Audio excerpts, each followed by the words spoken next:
Hello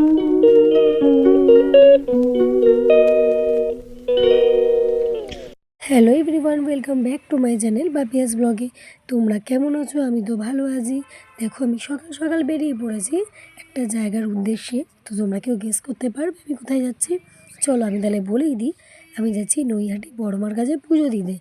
তো এখন আমি আর আমার ছেলে রিস্কায় উঠে পড়েছি, যাবো দমদম স্টেশন। তো দমদম স্টেশনে যাই, তোমরা দেখতে থাকো। দমদম স্টেশনে চলে এসেছি। তো তোমরা দেখতেই পাচ্ছ, এখানে রয়েছে আমার ভাগনা, ভাগ্নি, ভাগ্নির কাকির মেয়ে মানু, আমি আর আমার ছেলেই কয়জনে। আমরা স্টেশনে অনেকক্ষণ ধরে ওয়েট করছি, ট্রেন এখন নেই। আমরা যেহেতু একটায় বেরিয়েছি আর এখন বেজে গেছে 1:30টার পর। তো 2:04-এ ট্রেন আছে, আমরা ট্রেনের জন্য ওয়েট করছি। এরপর দেখো ফ্রেন্ডস, আমরা ট্রেনে উঠে গেছি, কিন্তু ট্রেনে সেইভাবে প্রথমে জায়গা পাইনি, পরে বসার সিট পেয়েছিলাম। আর এখানে আমার ভাগনা ভিডিওটা মাঝে মাঝে করছিল, আর আমার ছেলে দেখো জানলার ধারে দাঁড়িয়ে আছে। ট্রেনে উঠলে না সবাই জানলার ধারটাই আর কি বসতে চায়, যেহেতু হাওয়াটা আসে, খুব ভালোও লাগে। তো আমরা কী করি সব তোমাদের দেখাবো। ফাইনালি আমরা চলে এসেছি নৈহাটি স্টেশন, নেমে একটু রেস্ট নিয়ে নিলাম বসে। এবার আমরা এগিয়ে যাব পুজোর দিকে। তো দেখো শুনটু তাকায় দিকে তাকা।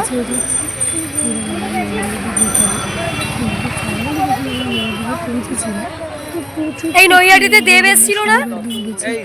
যে কোনো এই সাইড দিয়ে আর সাইড দিয়ে সাইড দিয়ে তো দেখো নৈহাটিতে দেব এসেছিল না? হ্যাঁ, দেখো ফ্রেন্ডস, আমাদের এত গরম লাগছে, লাস্টে আমরা লাইনে দাঁড়িয়ে দাঁড়িয়ে হাঁপিয়ে গেছি। যেহেতু আমাদের লাইন প্রচুর প্রচুর লাইন, তোমাদের আমি পরে দেখাবো। আমরা 3:30 লাইনে দিয়ে 5:30 অবধি লাইনে দাঁড়িয়ে 2 ঘন্টা লাইনে দাঁড়িয়ে তারপরে আমরা পুজো দিয়েছি। প্রচুর লাইন দেখো। ঘন্টা লাইনে দাঁড়াতে দাঁড়াতে আমার ভাগনার ছেলের খিদে পেয়ে গেছিলো। তো আমার ছেলে খেলনা কিনে নিয়েছিল, মাঝে মাঝে একটু চিপস খাচ্ছিলো। এখন ওটুকুনি বাচ্চা সারাদিন না খেয়ে লাইনে দাঁড়িয়ে। অবশেষে প্রতীক্ষার অবসান ঘটলো। আমরা 3:30 থেকে 5:30 অবধি লাইনে দাঁড়িয়ে বড় মার দর্শন করতে পারলাম, পুজো দিতে পারলাম। কিন্তু দেখো, এখানে যে বাইরে লাইন ছিল তা নয়, ভেতরেও প্রচুর লাইন। আর এখন সিস্টেমটা চেঞ্জ করে দিয়েছে, নতুন করে যে আরও রেলিং দিয়ে দিয়েছে। আমরা ঢুকেছি, ঢুকেও দেখি লাইন, ওখানেও লাইন। তো লাইন মানে গ্রিল দেখো, তোমরা দেখতেই পাবে, ভিডিওটা দেখতে থাকো। ভিতরে সবাই একের পর এক ঢুকে যাচ্ছে, ঢুকে গিয়ে লাইন দিচ্ছে।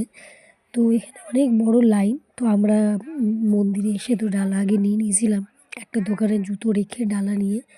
তো একের পর এক লাইনে এগোচ্ছি। দেখো তোমরা, অনেক মানুষ দূর দূরান্ত থেকে এসে পুজো দিতে।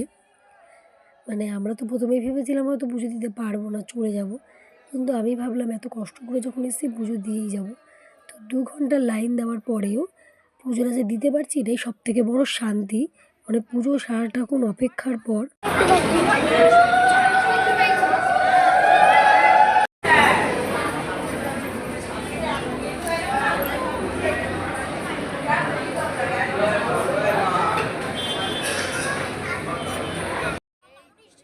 সো ফাইনালি সেই সময়টা চলেই এলো, পুজো দিয়েও দিলাম। দেখুন, এটুকু তোমাদের সামনে তুলে ধরলাম মায়ের ভিডিওটা। পুজো দেওয়ার পরে বাড়ি চলে এলাম, সবাই ফ্রেশ হলাম, যেহেতু প্রচুর টায়ার্ড, সারাদিন প্রচুর ধকল গেছে। ছেলে দেখো এসে কার্টুন নিয়ে বসে পড়েছে। তারপরে আমি রান্নাবান্না করে নিলাম ঝটপট। তো আজকের ভিডিওটা এইটুকু। সবাই ভিডিওটা ভালো লাগলে লাইক, কমেন্ট, শেয়ার করে দিও।